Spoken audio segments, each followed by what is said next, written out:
Assalamualaikum warahmatullahi wabarakatuh. Kami dari kelompok 8 akan mempresentasikan hasil kerja kelompok kami, yaitu mengenai sistem penggajian dan pengupahan pada PT Utama Pangan Sejati.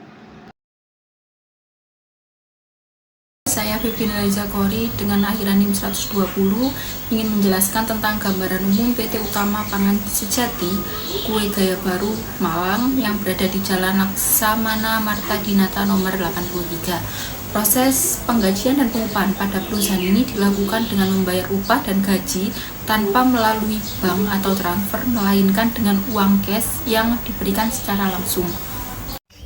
Selanjutnya terdapat struktur perusahaan yang dipimpin oleh Beni Sugianto sebagai direktur. Di bawah direktur terdapat 4 manajer. Yang pertama manajer operasional yang dipimpin oleh Daniel.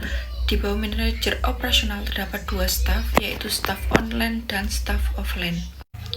Yang kedua manajer keuangan yang dipimpin oleh Yohana.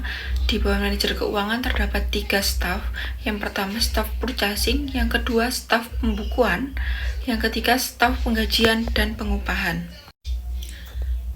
Yang ketiga manajer sumber daya yang diketuai oleh Go Sutikno. Di bawah manajer sumber daya terdapat staf sumber daya. Yang terakhir manajer produksi yang diketuai oleh Wenti. Di bawah manajer produksi terdapat staf produksi. Yang diberi warna kuning merupakan bagian yang terlibat di dalam sistem penggajian dan pengupahan. Ada direktur, ada manajer keuangan, dan terdapat 2 staf, yaitu staf pembukuan dan staf penggajian dan pengupahan. Perkenalkan, nama saya Nadia Septiani dengan NIM akhir 081. Di sini saya akan menjelaskan tentang job deskripsi. Yang pertama ada direktur, bertugas untuk memimpin dan memastikan semua kegiatan usaha telah sesuai dengan visi dan misi. Yang kedua ada manajer accounting, bertugas memeriksa dan melakukan verifikasi transaksi keuangan dan mengeluarkan biaya gaji dan upah karyawan. Yang ketiga ada staf accounting bagian pembukuan, bertugas untuk melakukan pembayaran kepada supplier, setelah itu melakukan pembukuan atas pengeluaran kas perusahaan dan bertugas membuat slip gaji karyawan. Yang keempat ada staf accounting bagian penggajian, bertugas untuk merekap absensi dan setelah itu dimasukkan ke dalam sistem yang disebut SAP dan bertugas merekap dan membantu pembukuan kas kecil perusahaan. Perkenalkan, nama saya Lala Metadilia. Di sini saya akan menjelaskan beberapa fungsi yang terlibat dalam sistem informasi penggajian dan pengupahan. Yang pertama, fungsi kepegawaian. Fungsi kepegawaian ini bertugas untuk merekap kartu jam hadir dari mesin pencatat waktu dan menentukan dokumen pendukung gaji dan upah. Yang kedua ada fungsi pencatat waktu yang bertugas untuk membuat kartu hadir atau kartu jam kerja yang dilakukan oleh mesin fingerprint. Yang ketiga ada fungsi akuntansi yang bertugas untuk mencatat transaksinya. Yang keempat ada fungsi pembuat daftar gaji dan upah yang bertugas atau bertanggung jawab atas pengelolaan sumber daya manusia yang ada di dalam perseroan dan juga bertugas memeriksa dan melakukan verifikasi transaksi keuangan. Dan yang terakhir ada fungsi keuangan yang bertugas untuk mengeluarkan uang atau gaji dan upah untuk karyawan. Selanjutnya, saya akan menjelaskan mengenai prosedur sistem penggajian dan pengupahan pada perusahaan ini. Sebelumnya, perkenalkan saya Cahyani Dwi Febriani dengan NIM akhir 105. Mekanisme awal yaitu setiap karyawan yang datang bekerja akan diawasi dan disediakan alat yang bernama fingerprint di depan pintu masuk perusahaan. Mekanisme yang kedua yaitu proses rekapitulasi dokumen kartu jam kerja oleh fungsi kepegawaian untuk menghitung besaran nominal yang akan dibayarkan kepada karyawan.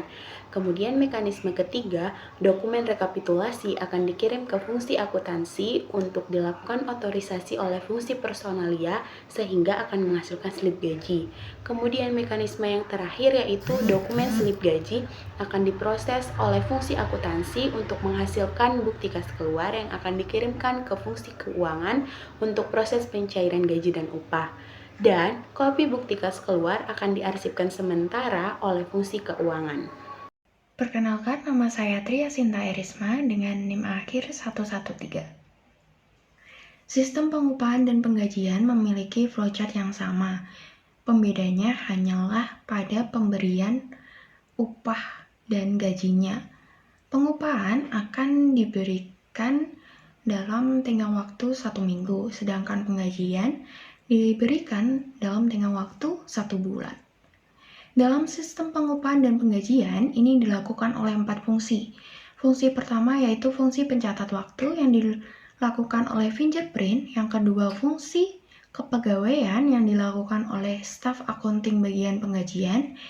Yang ketiga, fungsi akuntansi yang dilakukan oleh staf akunting bagian pembukuan. Dan yang terakhir, fungsi keuangan yang dilakukan oleh manajer akunting. Mekanisme pertama yaitu absensi karyawan. Jadi setiap karyawan melakukan absen yang akan dicatat oleh fungsi pencatat waktu melalui fingerprint. Absensi tersebut akan disalurkan ke fungsi kepegawaian. Hasil rekapan absen tersebut akan diproses melalui rekapitulasi absen. Rekapitulasi absen akan menghasilkan rekapan absen yang akan disalurkan ke fungsi akuntansi. Di fungsi akuntansi, rekapan absen akan melalui otorisasi oleh fungsi personalia. Apabila fungsi personalia menyetujui, maka akan dilakukan proses selanjutnya, yaitu proses pembuatan gaji. Slip gaji. Proses pembuatan slip gaji akan menghasilkan slip gaji. Slip gaji tersebut akan diproses kembali melalui proses pembuatan laporan keuangan yang akan menghasilkan bukti kas keluar. Bukti kas keluar yang dihasilkan memiliki 2 rangkap.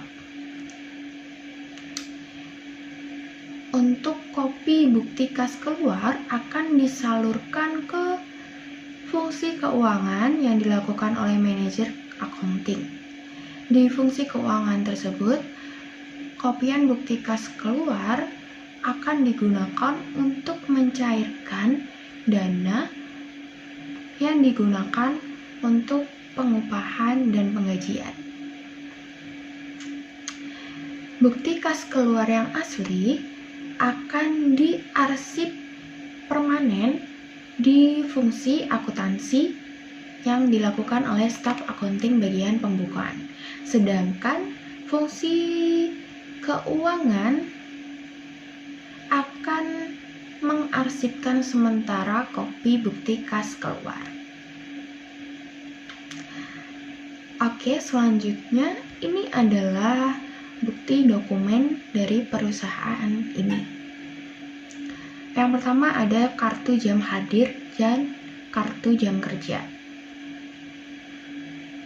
Selanjutnya ada slip gaji dan amplop yang akan diberikan ke karyawan. Dan bukti yang terakhir ini adalah bukti kas keluar. Perkenalkan, nama saya Herdian Dwi Handayani, NIM 106. Saya akan menjelaskan mengenai analisis SPI. Di dalam analisis SPI terdapat beberapa indikator. Yang pertama, struktur organisasi dan job deskripsi. Di sini mereka dapat menjaga kekayaan, ketelitian dan keandalan data, efisiensi, dan kepatuhan. Yang selanjutnya, fungsi-fungsi yang terlambat. Di sini mereka juga dapat menjaga kekayaan, ketelitian dan keandalan data, efisiensi, dan kepatuhan. Yang selanjutnya, dokumen-dokumen yang digunakan. Di sini mereka dapat menjaga kekayaan, ketelitian dan keandalan data, efisiensi, dan kepatuhan. Yang selanjutnya, catatan-catatan yang digunakan. Di sini mereka tidak dapat menjaga kekayaan, ketelitian dan keandalan data, efisiensi, dan kepatuhan. Yang selanjutnya, laporan yang dibuat.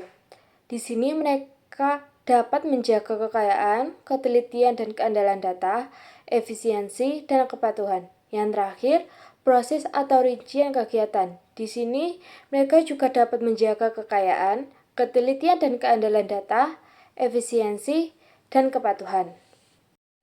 Selanjutnya yang terakhir, rekomendasi.